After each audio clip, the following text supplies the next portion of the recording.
Let's head back to the voicemail of Truth and Reason.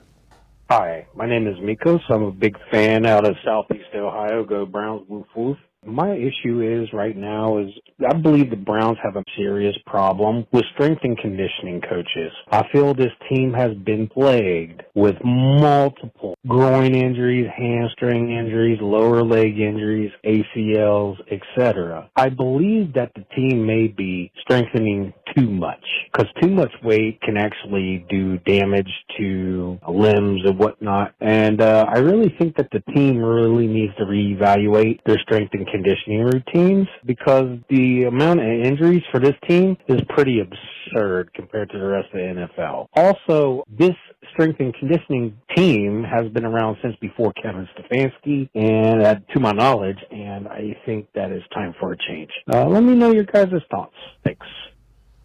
As always, appreciate all the voicemails. Quincy, it does seem like there's an inordinate amount of injuries.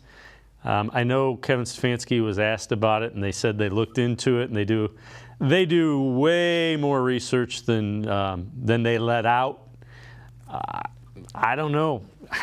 If the Browns knew the answer, they'd have the, it's not like they're not looking for the answer to eliminate some of these. They're trying.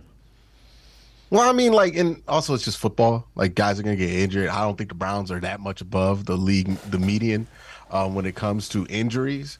And also, the Browns are very, how do I put this, cautious with their injury report, which means they're going to put everybody who has anything on the injury report. But most of the time, you'll see like these 2-page injury reports for the Browns pop up, but then like all of these players play. So they're just more transparent than other organizations are about those kind of things, because some organizations still try to go and hide them. If you look at the amount of cap reserved by, the cap that is dedicated to players on injury reserve, the Browns really aren't that high in that. So I think it's one of those things where we're going to talk about it now, but I just don't know if this team's been plagued by injuries as much as people might suggest, especially when you look at a team like Baltimore. Baltimore is one of those teams that's like truly plagued by injuries. And even when the NFLPA did the players vote, the players cited that it was a strength and conditioning program that was getting them injured and that it was improper